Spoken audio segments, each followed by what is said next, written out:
I've started my Substack newsletter journey 13 months ago. I also started sharing it publicly via YouTube. One of my videos called From 0 to 1,000 Subscribers, How I Grew My Substack Audience, has become a hero video on YouTube with 18k views and more than 550 thumbs up. Since you can hear my German accent when watching this training video, I often receive emails from fellow online writers or book authors from Europe. 2 weeks ago, someone asked me a question that I'm often asked. Do you know a German language Substack-like service for writers and authors from Germany and or Europe? Until this week, my short and sweet answer was no.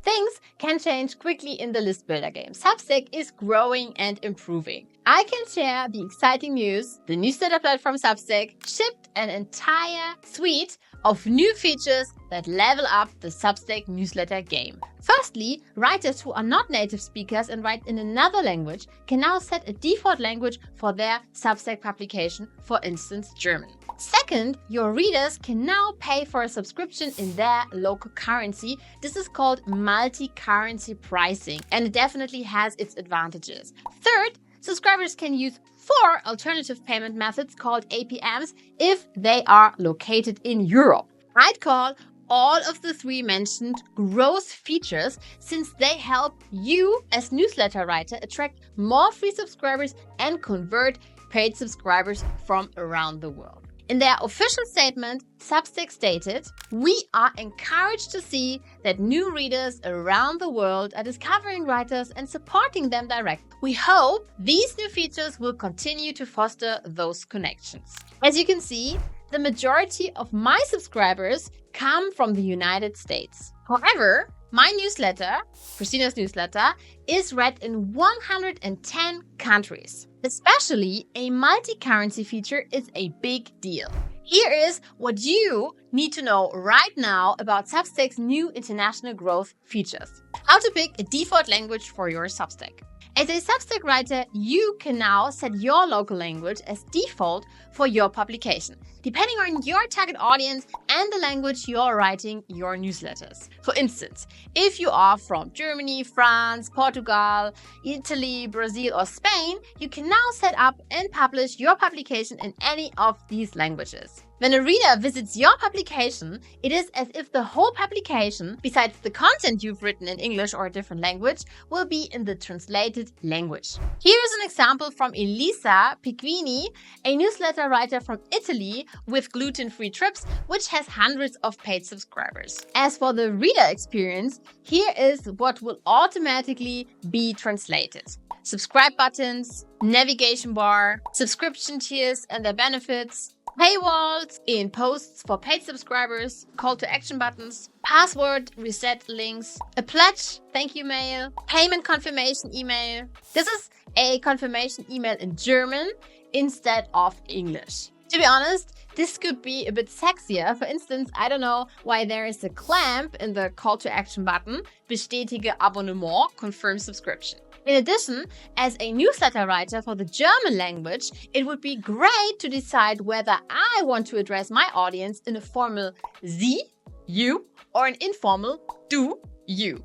Another writer from Brazil pointed out a bad translation. The word link is what they use for links in Brazil. Substack translated it as ligação, which means call. I guess within the next few weeks, more and more writers will flag bad translation to improve the user experience. So if you see a bad translation, report it to Substack. If you watch this video and decide to turn on your native language, you can reach out to Substack via their help center. They answer within 2 business days. I tried it with the German translation, which I reported. Here's how to pick a default language for your publication now. Go to Settings and Basics, scroll to Language, and pick your favorite language. Since my audience is primarily English speaking, I selected English from the drop-down menu. And here is what will not be translated to be clear.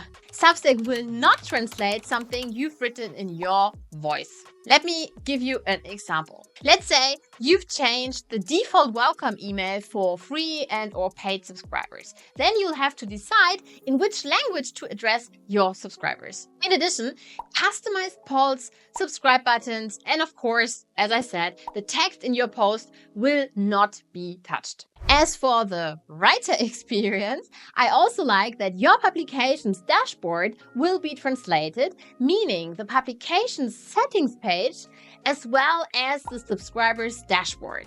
Here is an example from Substack stats page in German. The translation is okay, could be more engaging though. Now let's talk about how to let your readers pay in their local currency. There are 13 different currencies available at the moment. Depending on where your reader is located, Substack automatically suggests paying in the currency of their home country. If you've already enabled the paid button, as I did a few days ago, multi-currency pricing is set by default, so you don't have to do anything. I have, for instance, 3 tiers at the moment. One for free subscribers, one for monthly, and one for yearly subscriptions. My annual subscription plan is set at $70 and my monthly plan at $7. When readers from Germany subscribe to my Substack publication and land on my publication's plan page, they'll have the option to select a monthly, annual, or free plan. Instead of dollars, euros is what the user will see. The multi-currency pricing is set by default for paid newsletters, so if you've already enabled the paid button, you don't have to do anything. However, if you want to opt out, you can change it in your settings under payments. I checked localized pricing, and as you can see, localized pricing for my publication is now available for the following locations. For instance, Australian dollars shown in Australia or Canadian dollars shown in Canada. Please stop the video if you want to read all of them. You might wonder, Christina, what are the benefits of multi-currency pricing for me? From my experience as a marketing manager, I know that it definitely can increase sales conversion. Why? International exchange rates are known for their continuous fluctuations. Here's an example for dollars and euros from today. This could change at any second. Quick example. I pay $5 per month to be part of the Medium Partner Program MPP. When my credit card is billed, the amount charged varies from month to month. In addition, there are foreign currency conversion fees to pay. Here's another aspect to keep in mind. Did you know that about 70% of potential customers abandon their shopping cart at the last minute when the total costs are unclear?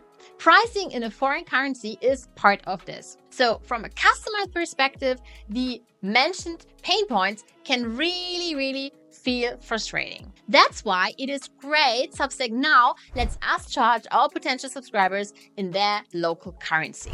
Now let's talk about how to let your readers pay with alternative payment methods. Depending on the nation in which you registered your Stripe account, there will be Stripe fees, usually 1 to 2%, plus 30 cents transaction fees associated with these payment options. If you enable multi-currency pricing, Stripe may apply a 1% to 2% fee if currency conversion is required. To get a clearer picture, Substack shared the fees for a US Stripe account. Ideal, for instance, is 30 cents. Bank contact is 1.4% plus 30 cents. Support is 1.4% plus 30 cents. And SEPA Direct is 1.8% plus 30 cents. If you want to enable alternative payment methods, go to your publication settings page, scroll to local payment methods, and check the box. You can also turn them off if you prefer to just accept credit or debit card payments for new subscribers. Let's talk about the benefits of the alternative payments features. I love that Substack is writer-centric and always ships features that supports us. Now, readers can pay you with their preferred payment method. Of course, Substack as a company only earns money if we do. It's 10% fee. So they already tested this feature with a small group. Here's what they said. Early findings from our testing of these local payment options are extremely encouraging, indicating an 85% relative increase in paid conversion rates when made available. I think an 85% increase is a big deal in the list builder game. From my 70 plus years of experience as a marketing manager in international companies, I know that providing customers with various payment options is crucial and boosts paid subscriptions. So what could Substack do better? From a marketing perspective, the 3 new features are a smart addition to the product. I love that all new features are writer-centric, targeting to potentially earn more money by attracting and gaining more paid subscribers from around the world. In addition, the entire suite will help gain Substack a competitive edge in the market. And we will, of course, also profit from this. There are things Substack could do better, for instance, in regard to translation or adding more alternative payment methods. Plus, for bilingual articles, it would be great to give the subscribers the possibility to switch the language. In the newsletter, you have to choose one language, but at the bottom of the article, you could add a link and switch from one language to the other. To conclude, I've already seen great results from growth features such as recommendations or Substack notes. Through recommendations, I gained 1,000 subscribers, for instance. Via Substack notes, fellow medium and Substack writer David McElroy grew his publication How to Write for a Living to over 1,400 subscribers in under 2 months. Moreover, I already know that Substack will ship more brilliant growth features in 2024. All in all, I think Substack's new suite of features can be powerful and boost paid subscribers. To come back to my initial anecdote, if someone now asks me if there is a Substack-like service for writers and authors from Germany and or Europe, I'd say, look no further. Substack now offers you the possibility to customize the reading experience to your local needs. And this is a huge opportunity, not only for writers with an international audience, but also for writers with a national audience who want to monetize their works. I see you in the next video.